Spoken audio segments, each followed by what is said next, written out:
زما عزیزانو دا دنیا ته چې مونږ تاسو راغلی یو د الله حکم منلو د پر راغلی یو د الله پاک احکامو ماتولو د پر نه یو راغلی.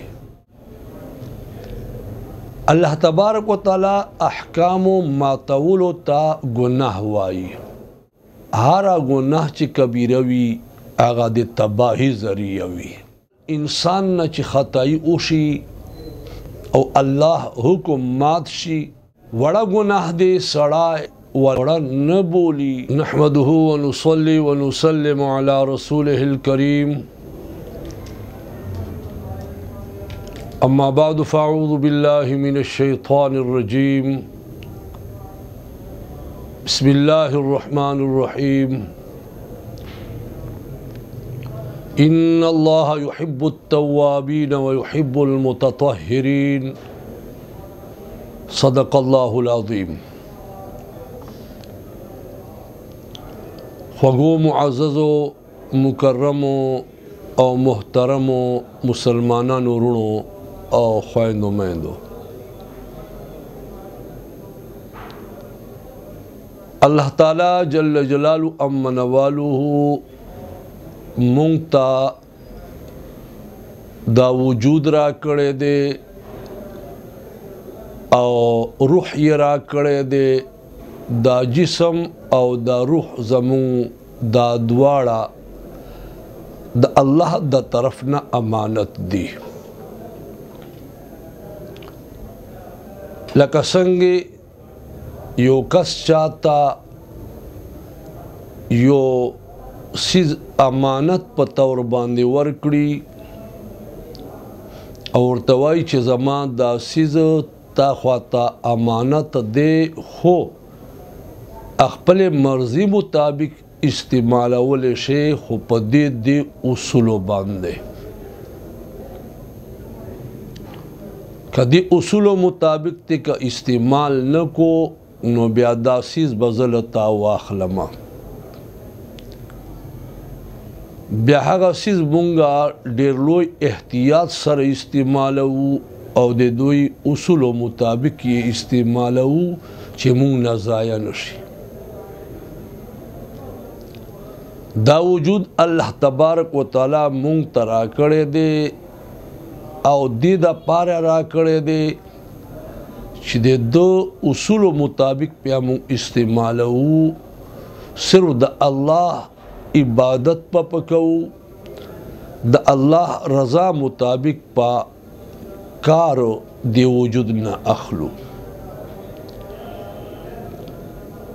نو چې الله رضا مطابق کار وی نو نورا دا وجود استعمالول که خوراک کوي په کسخاک پکوي او کا تگ او راتگ پکوي دا د الله تبارک و تعالی د طرف نه مونږ ته اجازت ده. خو د الله اصولو مطابق کدا وجود نه استعمالو نو الله تبارک و تعالی به مونږ تاسو نه د دې تپوس کوي چې دا امانت کې مو خیانت ولې کړی دی او هغه په بدل کې با بیا مونږ ته دوزخ را کوي او کچېرې مو صحیح انداز کې استعمال کړی وو نو الله پاک په مونږ ته په دې باندې جنت او نعمتونه را کوي. زما عزیزانو دا دنیا ته چې مونږ تاسو راغلی یو د الله حکم منلو د پر راغلی یو د الله پاک احکامو ماتولو د پر نه یو راغلی. الله تبارک وتعالی احکامو ماتولو ته ګناه وایي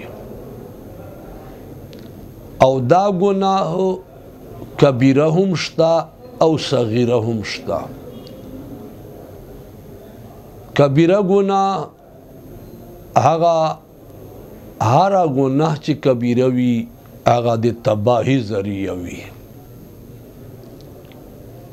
او ورکوټه ګناهونه چې وي هغه الله تبارک وتعالی په نیک اعمالو ذریعه سره یا چاته تکلیف ورسی هغه ذریعه سره او داسو سره مانزه ته راتللو سره دې سره دا معاف کوي.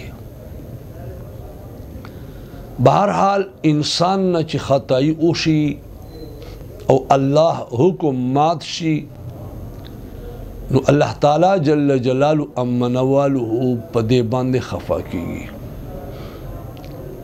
وړه ګناه دې سړی وړه نه بولی که هغه نه پس یې نیکي نه وکړه یا هغه نه توبه نه ویستله ندامت اختیار نه کو او آینده یې عزم ونه کو چې زه به دا ګناه نه کوم نو اوس دا سړي په زړه باندې توره وړه غوندې سیاهي او ټکی جوړه شي. د اور غوندې داغ چې جوړ شي نو دا داغ ګناهو سره رو رو پیلاویږي او ټول زړه روحاني لحاظ سره تک تور کی. بیا د هغې نقصان دا وي چې نیکیو دپاره دا رکاوټ وګرځي او که چیرې دا سړی نیکي کارونه کوي نو زړه یې ورځ په ورځ روښانه کیږي او د زړه روښانتیا په برکت باندې ګناهونه ځان ساتي. نو راځئ چې مونږ د مبارکو شپو او ورځو کې خپلو تیرو شوو خطایګانو او ګناهونو باندې الله ته توبه وباسو.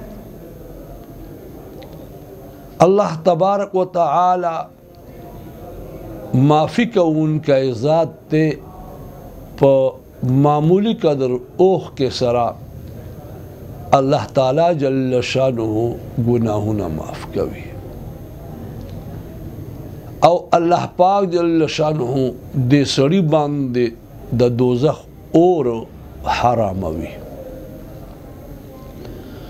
نو مونږ ته مخکې قرآن و سنت کې واقعات او تاریخ پروت دی چې کومو کسانو نه خطایګانې شوې دي ګناهونه شوې دي او دوی خپلو ګناهونو باندې تائب شوې دي نو الله تبارک و تعالی هغوی ته کامیابی ورنصیب کړې ده.